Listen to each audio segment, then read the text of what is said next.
नमस्कार, आप देखना शुरू कर चुके हैं बात देवभूमि की। मैं हूं आपके साथ पूजा मोहन पांडे। उत्तराखंड राज्य 9 नवंबर को अपने 23वें साल में प्रवेश कर गया है। 22 सालों में उत्तराखंड की कई उपलब्धियां हैं तो कई नाकामियां भी हैं। फिलहाल 22 साल के उत्तराखंड को मुख्यमंत्री पुष्कर सिंह धामी की हामी के बाद 22 नए शहरों की सौगात मिलने जा रही है। पर सवाल यह है कि क्या पुराने शहरों या यूं कहें कि मौजूदा शहरों की आशाओं पर सरकार खरी उतर पाई है? इसीलिए आज चर्चा इसी विषय पर करेंगे कि नया शहर, नया सपना, पुराना क्वेश्चन मार्क है, यानी कि सवाल है।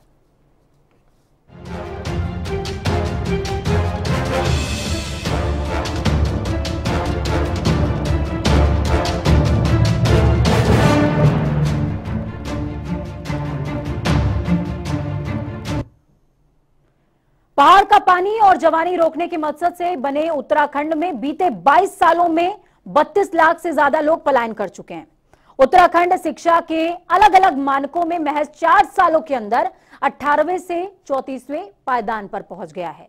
निगम के कई ऐसे काम हैं जो मौजूदा शहरों में पूरे नहीं हो सके हैं।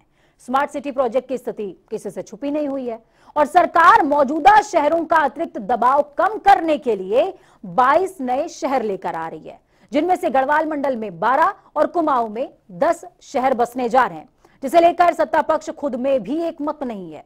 तो आज चर्चा इसी विषय पर करेंगे। चर्चा का विषय कई सारे बन सकते थे, लेकिन विषय ये जरूरी है क्योंकि कर्ज से लदे उत्तराखंड को अगर विकास की राह पर लेकर जाना है तो विकास के लिए लोगों का संतुष्ट होना, उनकी आवश्यकताओं का पूरा होना बेहद जरूरी है। चलिए आज के मेहमानों से आपको रूबरू कराती हूँ। वीरेंद्र बिष्ट जी हमारे साथ में जुड़े हुए हैं, बीजेपी के प्रवक्ता हैं आप। वीरेंद्र जी, बहुत स्वागत है आपका जनता टीवी पर। मेरे ख्याल में आप पहली बार जुड़ रहे हैं हमारे साथ में और मैं ये उम्मीद करती हूं कि आपके जुड़ने से चर्चा को एक दिशा मिलेगी। कांग्रेस से लखपत बुटोला जी जुड़े। लखपत जी, बहुत स्वागत है जनता टीवी पर आपका। लखपत जी जुड़ते रहते हैं हमारे साथ में और जब भी लखपत जी जुड़ते हैं चर्चा को एक दिशा मिलती है। राजनीतिक विशेषज्ञ के तौर पर एक बार फिर से जनता को दृष्टि देने के लिए राजेंद्र सिंह बिष्ट जी हैं। राजेंद्र जी ने आज पहाड़ी टोपी पहनी हुई है। राजेंद्र जी, मैं ये समझती हूँ कि ये टोपी और पहाड़ी पना आज काम करेगा और जनता को दिशा मिलने की कोशिश जो आप हमेशा दृष्टि देते हैं वो आज फिर से आप उसी भूमिका में खरे भी उतरेंगे। चलिए वीरेंद्र जी के पास में चलती हूँ। वीरेंद्र जी, पुराने शहरों में कई सारी कमियां हैं, कई सारे काम अभी तक हुए नहीं हैं। स्मार्ट सिटी को लेकर के मैं देख रही थी कि पिछले दिनों काम भी चल रहा था तो प्रेमचंद अग्रवाल वहां पर पहुंचे हुए थे, कई लोग और भी पहुंचे हुए थे और फटकार भी लगा रहे थे महापौर को। तो नए शहर क्यों? क्या पुराने शहरों की आवश्यकताएं पूरी हो गई हैं? नमस्कार पूजा जी। जी, आपके द्वारा जो आज विषय रखा गया है, देखिए पुराने शहरों का औचित्य बना हुआ है, वो हमारी पहचान है। पुराने शहरों से, पुराने जो शहर बने हुए हैं उससे हम लोग आगे निकले हैं, उसी से हम लोगों की पहचान भी है। हम पुराने शहरों को, पुराने नगरों को सजाने और संवारने का काम कर रहे हैं। हम उनका विकास भी कर रहे हैं, तेजी से विकास की ओर आगे बढ़ भी रहे हैं और हमने विकास किया है और विकास की नई शुरुआत हमने इस राज्य में की है। जहां तक नए टाउनशिप का विषय है कि जो माननीय मंत्री जी ने कहा है कि 22 नए शहर बसाए जाएंगे, नए शहर बनाए जाएंगे, तो आज उनकी आवश्यकता है। आप देखती हैं, समझती हैं, जिस तरीके से यातायात का घनत्व हो गया है, जिस तरीके से जनसंख्या बढ़ रही है, तो निश्चित रूप से आज हमको नए शहर, नई टाउनशिप, नई स्मार्ट सिटियां बनाने की आवश्यकता है। हम नया भी बनाएंगे और नए से लोगों को आकर्षित भी करेंगे, लोगों को हम उन शहरों में इनवाइट भी करेंगे और जो पुराने शहरों का जो घनत्व है, जो उन पर दबाव है, उस दबाव को हम कम करने का प्रयास कर रहे हैं। एक सवाल है मेरे पास, कहीं ऐसा तो नहीं हो जाएगा कि नया स्वीकार नहीं कर पाते, पुराना छूट नहीं पाता और मध्य में लटके रह जाएं कहीं? नहीं नहीं, ऐसा नहीं होगा। भारतीय जनता पार्टी की सरकारों में ऐसा नहीं होता है। हम पुराने विषयों को लेकर आगे बढ़ते हैं और नए विषयों की तरफ हम देश का ध्यान भी दिलाते हैं, नए सपने लोगों को दिखाते हैं, उनको पूरा करने का काम भी करते हैं। आज आवश्यकता भी है, आप भी समझती हैं इस विषय को कि नए शहरों की आवश्यकता है, नई टाउनशिप की आवश्यकता है और नए बाईपास की आवश्यकता है, जिससे यातायात का घनत्व कम हो, वहां पर हम लोगों को आने जाने में सुविधा हो। हमारे यहाँ पर्यटक क्षेत्र है, धार्मिक क्षेत्र है, तो निश्चित रूप से पर्यटक बहुत तेजी के साथ बढ़ते हैं, आते हैं, तो उनको भी असुविधा नहीं होनी चाहिए। ये हम सबकी जिम्मेदारी है कि हम नए शहरों का स्वागत करें और पुराने शहरों के लिए जो विकास है, जो उसको सजाने और संवारने का काम है, जो उनकी पहचान बनी हुई है, उस पहचान को और दूर तक ले जाने का आपका ओपनिंग रिमार्क ये हो गया। अब मैं लखपत जी के पास जाऊंगी। लखपत जी, वीरेंद्र जी की बात से कितना इत्तेफाक रखते हैं आप? वो कह रहे हैं कि हम पुराने को संवारेंगे और नए को आगे भी लेकर के जाएंगे ताकि लोग उनको स्वीकार कर सकें। पूजा जी, मैं उतना ही भरोसा करता हूँ कृष्ण जी की बातों को जितने आप भरोसा करते हैं कि प्रधानमंत्री ने कहा था 2 करोड़ दे देंगे, प्रधानमंत्री ने कहा था 15 लाख प्रत्येक के खाते में आ जाएंगे, हिंदुस्तान की जो किसान की आमदनी दुगना हो जाएगी, जो कहते थे कि इस देश को स्किल पे हम डेवलप करेंगे, उतना ही भरोसा इनकी बातों को है। मैं बेसिस से एक चीज पूछ सकता, आप बता दीजिए, प्रधानमंत्री जी ने 4 साल पहले जैसे स्मार्ट विलेज बनेंगे, प्रत्येक सांसद गोद लेंगे एक गाँव को, तो एक गाँव बता दीजिए आपके चैनल पे कि कौन सा विलेज स्मार्ट हुआ है, कौन सा गाँव आपके 5-7 सांसदों ने गोद दिया, किसको स्मार्ट बना दिया। देहरादून देश की राजधानी है और देहरादून उत्तराखंड की राजधानी है और देश के सबसे प्रसिद्ध नगरों में से एक है, लेकिन जब से ये स्मार्ट सिटी का नाम आया है, भाजपा ने इस शहर को तहस नहस कर दिया, गड्ढों में तब्दील कर दिया शहर को। क्या स्मार्ट देहरादून हो गया? इन्होंने यहाँ पर जिस तरह से देहरादून की स्थिति बना दी है, वो देहरादून को स्मार्ट नहीं कर पा रहे, वो स्मार्ट विलेजों की, वो स्मार्ट शहरों की बात कह रहे हैं। और मुख्यमंत्री का वक्तव्य इतना हास्यास्पद है, कह रहे हैं कि पलायन रोकने के लिए हम स्मार्ट शहरों का निर्माण करेंगे। अरे बिष्ट जी, आप बताइए कि देहरादून में आपने 5 आपकी जो एक प्रकार से फेंकने की भी सीमा होती, झूठ बोलने की सीमा होती, आप 5 शहर तो देहरादून में बसा रहे हैं और 4 रुड़की में बसा रहे हैं, 2 कोटवा में बसा रहे हैं, तो पलायन देहरादून में रुकेगा, पलायन हरिद्वार में रुकेगा या पलायन कोटद्वार में रुकेगा? ये लखपत जी, आपने कहा है कि हम जो जनसंख्या का दबाव बन रहा है उसको कम करने के लिए, लोगों को सुविधा देने के लिए। जी, आपकी बात से 100% में सुन लीजिए, वो शहर बताने, क्या आपको लगता नहीं कि विकासनगर विकसित है? क्या आपको लगता नहीं कि हर बार अपने आप में डेवलप है? क्या ये डोई वाला आपने विकसित किया है? क्या टुन्नू वाला, भानिया वाला, जो बाला वाला, वो आपने विकसित किया कि स्वतः विकसित हुआ है? जहाँ कॉलोनियों को काट रहे हैं, जहाँ ऑलरेडी डेवलपमेंट हो रहा है, जहाँ लोग अपना विकास स्वयं कर रहे हैं, वहाँ आप सरकार को क्या टांग अड़ाने की जरूरत है? सवाल ये पूछा जा रहा है ना कि कितना भूमाफिया, मैं पूछ रहा हूँ उस जगह इंफ्रास्ट्रक्चर डेवलप करने की जरूरत है। ये तो आप भी जानते हैं, मैं भी जानता हूँ, आप मेरे बड़े भाई भी हैं, आपके मार्गदर्शन में हमने देखा भी है, आप पहाड़ की पीड़ा भी जानते, पहाड़ के रहने वाले हैं। मैं ये पूछना चाह रहा हूँ कि उस रुद्रप्रयाग का कहाँ पे नंबर आएगा जहाँ पे वो स्मार्ट आप सिटी बनाएंगे? रुद्रप्रयाग का आदमी कहाँ पे जाएगा? उनकी जो देहरादून में एक तरफ तो आप कहते हैं कि हमने आखिरी नीति के आखिरी छोर तक हमने 5G पहुँचा दिया और हमने पूरी की पूरी बिजली पानी सब गाँव में पहुँचा दिया है, हर गाँव में लैट्रिन बाथरूम दे दिया है। तो पूछना चाह रहा हूँ मैं कि देहरादून में वो विकास करने की जरूरत कहाँ पड़ रही है आपको, जो इन शहरों का चयन देहरादून में किया जा रहा है?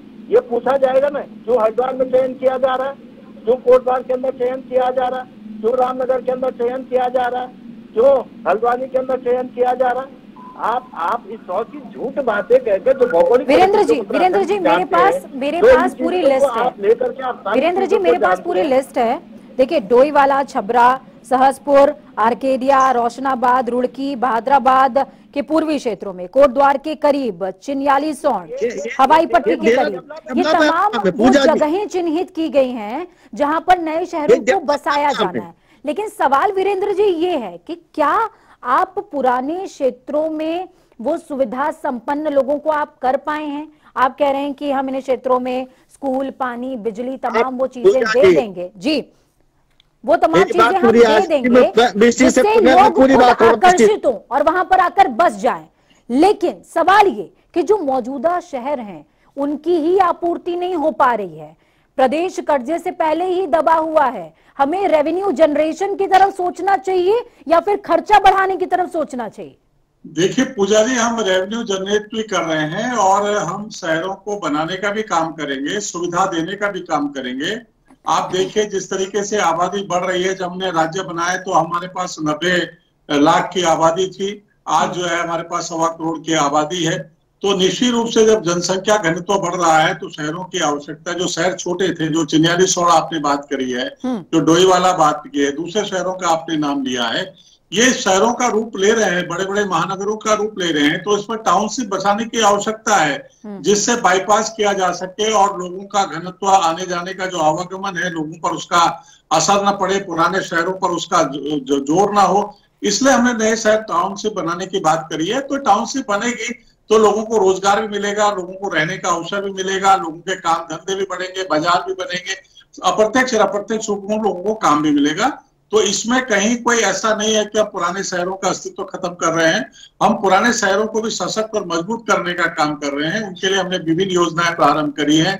विकास करेंगे, हमारे छोटे भाई लखपत बुटोला भी जानते हैं, लेकिन उनकी मजबूरी है कि वो कांग्रेस में है, तो उनको कांग्रेस की तरफ से इसका विरोध करना है।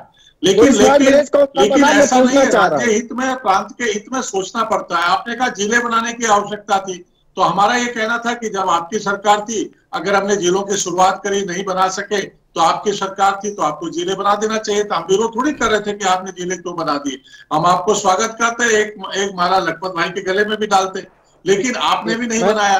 तो इसलिए हम ये नहीं कह रहे कि जो आपने नहीं किया वो हम नहीं करेंगे, जो हमने किया वो आप नहीं करेंगे। हम आगे बढ़ रहे हैं, राज्य को आगे बढ़ाने का काम कर रहे हैं, हम शहरों को बढ़ाने का काम कर रहे हैं, नए शहर डेवलप कर रहे हैं, नए नए हम जो है हवाई पट्टी बना रहे हैं, नए नए हम योजनाएं लेके आ रहे हैं। राज्य की जो प्रारंभिक सुविधाएं हैं, हम उनको चाहे हॉस्पिटल के रूप में हो, चाहे हम यातायात के रूप में हो, चाहे हम सड़क हो, रेलवे लाइनों के रूप में, हमने आगे बढ़ाने का काम किया है।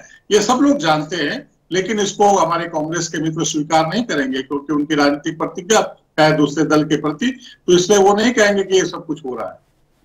मैं बता पूजा जी, बीसी से मैं कह सकता हूँ, बीसी आप, मुझे अच्छा लगता आप कहते गोपेश्वर को हम डेवलप करें, अच्छा लगता है रुद्रप्रयाग को आप कहते डेवलप करें, आप कहते अगस्त्यमुनि को डेवलप करें, आप कहते कि हमने जोशीमठ को डेवलप करें, मुझे बहुत अच्छा लगता है। क्योंकि पहाड़ी जो 7 जिलों को लेकर इसकी अवधारणा बनी थी, वो देहरादून की जो परिस्थितियां बनने, जिसको लेके पलायन पे इतना आपने पलायन आयोग बनाया, बसरते उसने भी पलायन कर दिया। लेकिन 2-3 चीजें आपने कहा, आपने विकास किया है।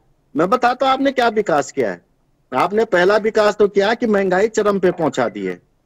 यदि आपने विकास किया, इस प्रदेश को 85,000 करोड़ के कर्जे में डुबा दिया है। यदि आपने किया तो भ्रष्टाचार की ऐसी भेंट चढ़ा दी है कि हर विभाग के अंदर भ्रष्टाचार में आपके मंत्री से लेकर संतरी से लेकर आपका कार्यकर्ता तक डूबा हुआ है। यदि आपने विकास किया तो खनन को लेकर मुख्यमंत्री के ऑफिस तक के खनन में, मुख्यमंत्री के पीआरओ तक खनन में घुसे हुए, वो विकास किया आपने भाजपा के नेताओं का, भाजपा के कार्यकर्ताओं का, भाजपा से जुड़े हुए लोगों का जरूर विकास किया है। आम जनमानस का तो आपने खून चूसने का काम किया मान्यवर।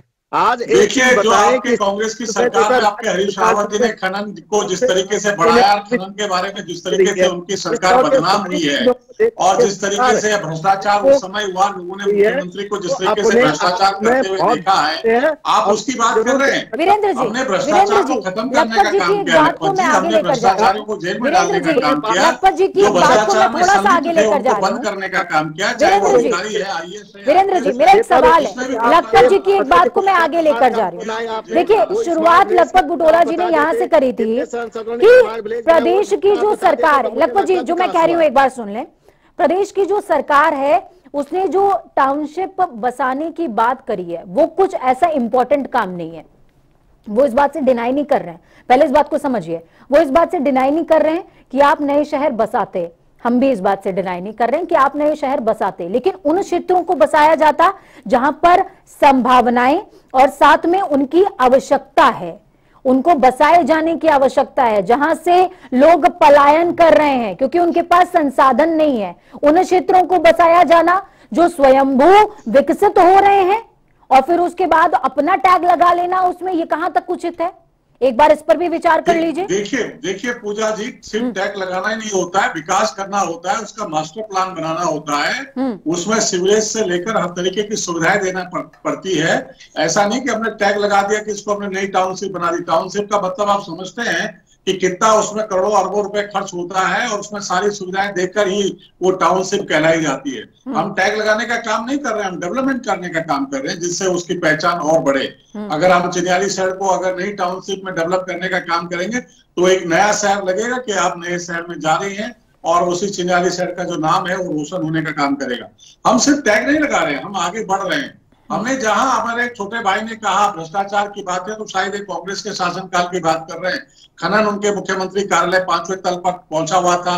जिस तरीके से भ्रष्टाचार हुआ, जिस तरीके से इनके मुख्यमंत्री को लोगों ने भ्रष्टाचार की बातें करते हुए सुना, जिस तरीके से उस समय लोग भ्रष्टाचार कर रहे थे, आज हमने जिन लोगों ने कांग्रेस के जमाने से भ्रष्टाचार किया था इस राज्य में, आज हम उन लोगों को गिरफ्तार करके जेल में डाल रहे हैं। सबको हमने बंद करने का काम किया है। अगर कोई घोटाला हुआ है तो उसको जेल में डालने का काम किया है, उनकी संपत्ति कुर्क करने का काम किया है, उनके अकाउंट हमने सील करने का काम किया है। लग रहा है आप अपने जवाब में गिर रहे हैं क्योंकि लखपत जी मुस्कुरा रहे हैं। छूट जाए ये नहीं हो सकता। मुख्यमंत्री पुष्कर सिंह धामी जी के नेतृत्व में इस राज्य में कोई भी व्यक्ति हो, किसी भी दल का हो, कितना बड़ा से बड़ा व्यक्ति हो, वो छूटने वाला नहीं है। उसकी जगह जेल में है। भ्रष्टाचार के साथ कोई कंप्रोमाइज नहीं करने वाले हैं। इसलिए ध्यान रखें कि कांग्रेस के जमाने की भ्रष्टाचार की बातें आपको याद है, इसलिए आप हमेशा भ्रष्टाचार की बातें आप करते रहते हैं। हमने उन लोगों को भी देखा है कि आपकी केंद्र की सरकार थी, 32 मंत्री जेल गए, उनकी बाद जमानतें भी नहीं हुई, 1-1 साल 2-2 साल तक बंद रहे। इसलिए आप भ्रष्टाचार के ऊपर मत बोलिए।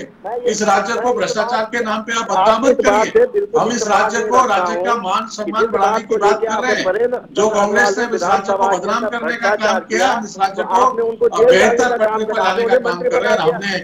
हमने इन वर्षों में इस राज्य से भ्रष्टाचार मुक्त राज्य बनाने का काम किया है। आप भ्रष्टाचार करके राज्य को बदनाम करते हैं। राज्य की विकास योजनाएं हो रही है उसको आप भ्रष्टाचार के नाम देते हैं। हम विकास कर रहे हैं, विकास लोगों को दिखाई दे रहा है, जनता ने हमको मैंडेट दिया है। वीरेंद्र जी, लखपत जी जो कह रहे हैं वो एक बार सुन लीजिए। लखपत जी आपका काउंटर है। मैंने 2 सवाल पूछे, भाई साहब ने सारे गोल कर दिए। मैंने पहले पूछा कि आपके यहाँ 7 सांसद है, एक स्मार्ट विलेज तो बता दीजिए, उसका नाम बता दीजिए। 4 साल पहले प्रधानमंत्री ने बड़े जोर शोर से कहा था कि हर साल एक स्मार्ट विलेज बनेगा, उसको जवाब दीजिए। दूसरा मैं पूछना चाह, भ्रष्टाचार की बात आपने की है, प्रेमचंद अग्रवाल ने इतने लोगों को भ्रष्टाचार में अपने विधानसभा के अंदर लगाया तो कांग्रेस ने उनको बोला लगाने के लिए। गामा ने अपने रिश्तेदार लगाए, हमने बोला उनको लगाने।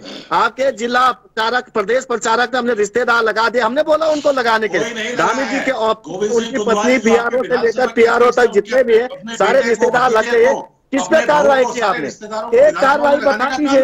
किस आपने उनको मंत्री बना रखा है, उनको आपने मंत्री बना करके वो मंत्री पदाधिकारी पूरे कांग्रेस के रिश्तेदारों को विधानसभा में लगा दिया। और आप आज भ्रष्टाचार की बात कर रहे हैं, आप जो है विधानसभा घोटाले की बात कर रहे हैं। ये परिपाटी तो कांग्रेस ने शुरू करी है भाई। मैं आपके विधानसभा के अध्यक्ष नेता कार्रवाई की है। हमने कहा था बड़ा बहुमत कांग्रेस ने भ्रष्टाचार किया है, बहुत बड़ी बात है। कांग्रेस भ्रष्टाचार किया, उनको भी जेल डालिए। आपने एक नेता पे क्यों कार्रवाई नहीं की? सवाल तो इस पे उठाना है, क्यों आपने विधानसभा के अंदर जो हाईकोर्ट में पैरवी की गई है उसके अंदर क्यों आपने पैरवी नहीं की है, ये पूछा जाए। वीरेंद्र जी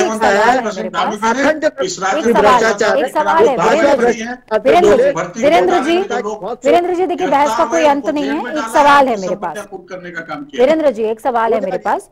देखिए, आपने अभी इस बात को स्वीकार किया कि नई टाउनशिप को डेवलप करने के लिए अरबों खरबों रुपए लगेंगे और वो अरबों खरबों रुपए लगने के बाद ही वो नई टाउनशिप डेवलप होगी और साथ में हम उस शहर को ऐसा प्रारूप देंगे कि लोग खुद मोहित हो जाएं। लेकिन सवाल ये है कि मौजूदा समय में वीरेंद्र जी, कई बार हम ऐसी खबरें पढ़ते हैं कि कई विभागों की स्थिति इसलिए लचर होती चली जा रही है क्योंकि बजट ही नहीं है, बजट अलॉट ही नहीं हो पा रहा है। वो पैसा कहां से आएगा?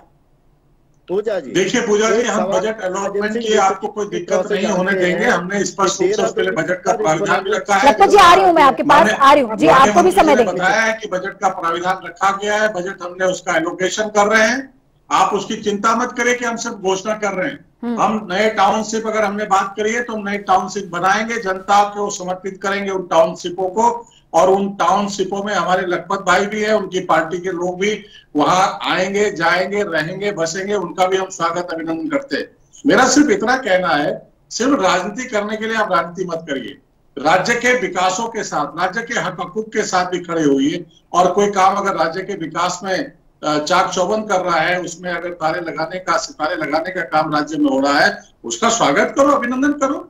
रचनात्मक विपक्ष की भूमिका में आप रहिए, आपका स्वागत है। आपकी लखपत जी आपका काउंटर है, इसके बाद वीरेंद्र जी आपके लिए मेरे पास एक और सवाल है। जी लखपत जी आपका काउंटर, इसके बाद आप वीरेंद्र जी के सवाल।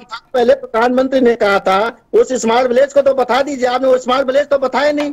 यदि बता दे तो हम भरोसा करते। दूसरी बात मैं आपसे कह सकता हूँ, आपने कहा है, मैं एक चीज आप समझ लीजिएगा, जिस जोगीवाला में घंटा घर से जो जोगीवाला 5 किलोमीटर पे है, वहां पे अभी तक सीवर लाइन नहीं आई है, जहां पे 50,000 रुपया गज जमीन बिक रही है और लोग स्वतः विकास कर रहे हैं। उसको टाउनशिप में डोईवाला के अंदर लोग 25-25 हजार रुपया गज जमीन खरीद रहे हैं और लोग डेवलपर स्वयं डेवलप करके दे रहे। सरकार क्या काम कर रही है उसके लिए? कौन सी भूमि अधिग्रहण कर रही? क्या मास्टर प्लान सरकार के पास देखे तो बताएं। आप शहरों को डेवलप क्यों नहीं करते? जोशी मार्केट को डेवलप क्यों नहीं करते? आप उत्तरकाशी रुद्रपुर को क्यों डेवलप नहीं, उत्तरकाशी को क्यों डेवलप नहीं करते? गोपेश्वर को क्यों डेवलप नहीं करते? 22 टाउनशिप बन रही है। आपसे ने तो सिर्फ 4 गिनाई है। मेरे पास पूरे 22 के नाम है। 10 कुमाऊं में है। वीरेंद्र जी पूरे 22 के नाम है मेरे पास। करते नहीं, लखपत जी कह रहे हैं ना सिर्फ यही 2-4 हो रहे हैं, 22 हो रहे हैं। लखपत जी को बता दीजिए, कुमाऊं में 10 है, गढ़वाल में 12 है। ये दिक्कत हो जाती है। और बिष्ट जी स्वयं बता देंगे देहरादून के अंदर कि राजेंद्र बिष्ट जी बता देंगे कि क्या स्थिति यहाँ के डेवलपमेंट की, और जनता स्वयं क्या यहाँ पे जमीनों की कॉस्ट है, लोग स्वयं विकास करें, सरकार उससे रेवेन्यू सबसे ज्यादा जनरेट करे देहरादून की जमीनों से, और उसके बावजूद सरकार इस तरह के नौटंकी करेगी। जहां विकसित तो स्वतः हो चुका है, सहसपुर अपने आप में पूर्ण विकसित है, डोईवाला अपने आप में पूर्ण विकसित है, छरवा पूर्ण विकसित है। उनको लेकर आप लखपत जी वीरेंद्र जी के लिए मेरे पास 2 सवाल है। बात करिए लखपत जी वीरेंद्र जी के लिए 2 सवाल है, उनको आपका भी सवाल उसमें निहित है। वीरेंद्र जी मेरा सवाल कि क्या ऐसे दुर्गम क्षेत्र, जिनमें से कुछ को गिनाया है लखपत जी ने, क्या ऐसे दुर्गम क्षेत्रों की तरफ भी सरकार की सत्ता पक्ष की कृपा दृष्टि होगी क्या, कि उन लोगों का भी उद्धार हो सके, उन्हें भी नई और अच्छी टाउनशिप में रहने का मौका मिले, ताकि जो आपका पलायन आयोग है, वो पलायन बोर्ड है, वो वहां से पलायन ना करे? कृपा दृष्टि करेंगे क्या?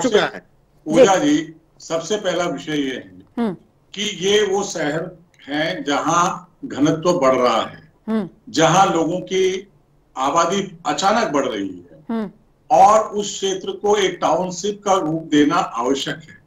जब लोग वहां बढ़ रहे हैं, लोग वहां मकान बना रहे हैं, जमीनें खत्म हो गई हैं, तो लोगों को सुविधा देने की जिम्मेदारी सरकार की है। अब वहां टाउनशिप प्रॉपर बनाई जाएगी, हर तरीके की सुविधाएं बनाई जाएगी, मेरा तो सवाल जो लोग रह रहे हैं, मैं आ रहा हूँ आपके सवाल पे, मैं आपके सवाल पे आ रहा हूँ। नंबर 1 बात। नंबर दूसरी बात, जो सरकार का जो सेकंड स्टेप है, वो सेकंड स्टेप उन जगहों के है कि जहां छोटे शहर है और वहां भी घनत्व हो गया, तो उसी से हटकर नए शहरों को डेवलप करना, हम उस ओर बढ़ रहे हैं।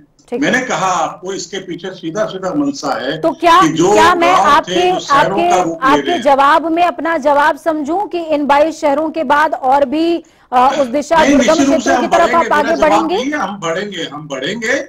और मेरा आपसे कहना है कि जो ये गांव है, ये गांव शहरों का रूप इन्होंने ले लिया है, आबादी का घनत्व बढ़ गया है, इसलिए इन शहरों को टाउनशिप बनानी बहुत आवश्यक है। इसलिए हम आगे बढ़ रहे हैं। और लखपत जी, चर्चा आपने सुनी, अब मैं राजेंद्र जी के पास जाऊंगी। लखपत जी, मेरे ख्याल में शायद आपके सवालों का भी जवाब राजेंद्र जी दे दें। राजेंद्र जी, आपने बहुत लंबी बहस सुनी, आज की बहस थोड़ी तीखी भी थी और लंबी भी थी, लेकिन ठीक है, जरूरत भी होती है कभी कभी इस तरह की तीखी बहस की। मैं आपसे समझना चाहूंगी, आप तमाम जनता जो इस समय हमें सुन रही है, लाइव सुन पा रही है, उन लोगों को दृष्टि दें कि क्या सरकार का ये जो कदम है ये सकारात्मक है, या फिर इसके कुछ बैकलॉग्स हैं जो अमूमन सत्ता पक्ष के कार्यों में देखने को मिलते हैं, कि इनके पास मास्टर प्लान तो नहीं होता, ये एक डमी प्रोजेक्ट लॉन्च करते हैं, उसी पर उसको एग्जीक्यूट कर देते हैं और उसका फिर प्रतिफल मिल नहीं पाता है। पूजा जी, अगर आप बात जिस तरह से आप प्रश्न देखिए, 2000 में जब उत्तराखंड बना था तो करीबन 84 लाख इसका जो है आबादी थी, और आज जो है 22 साल में आबादी 1 करोड़ 10 लाख के आसपास हो गई है। करीबन करीबन 25 लाख आबादी बढ़ी है। अगर हम ये देखें तो हर 10 साल में ये आबादी 10% से कंपाउंडिंग हो रही है। सरकार जितनी भी आई, चाहे कांग्रेस की आई चाहे बीजेपी की आई, कभी भी किसी ने ये प्लानिंग नहीं करी कि अगर इस तरह से जो है पॉपुलेशन जो है बढ़ती जा रही है तो उसको हमने कैसे उसको आने वाले टाइम पे उसको प्लानिंग करनी, फॉरवर्ड प्लानिंग करनी है। पहली बात धामी सरकार ने ये बात करी है कि वो टाउनशिप 22 टाउनशिप जो है बढ़ा रही है, और जिसमें जो है धीरे धीरे करके पॉपुलेशन जो है क्या कहते हैं नई टाउनशिप में आएंगी तो लोग उस पर माइग्रेट होंगे और किसी तरह से जो है पुराने शहरों से दबाव कम होगा। लेकिन बात बहुत अच्छी है, इसके अलावा क्या है कि हमारे उत्तराखंड का बजट हर साल 65,000 करोड़ का है। बिल्कुल। और उसमें से 50% तो आप सैलरी बांट रहे हैं, डेफिसिट बजट है। और अगर आप ये देखिए कि अगर इतनी सैलरी हम बांट रहे हैं, हमारे पास रेवेन्यू जनरेशन नहीं है, फिर हम कैसे इन टाउनशिप को डेवलप करेंगे? ये बहुत बड़ा सवाल है। हर बार हम जो है क्या कहते हैं सेंटर की तरफ देखते हैं, केंद्र की तरफ देखते हैं, क्या हमें पैसा देंगे तब हम इसको डेवलप करेंगे। ये बात तो है। इसके अलावा हमें ये सोचना पड़ेगा कि क्या हम लोग ऐसी प्लानिंग कर रहे हैं कि जो प्रॉपर एग्जीक्यूटिव, देखिए प्लानिंग तो बहुत सारी हुई है उत्तराखंड में और हर एक सरकार ने करी है, लेकिन एग्जीक्यूशन के मामले में सरकारें बहुत पिछड़ गई हैं और जिससे जनता का बुरा हाल है।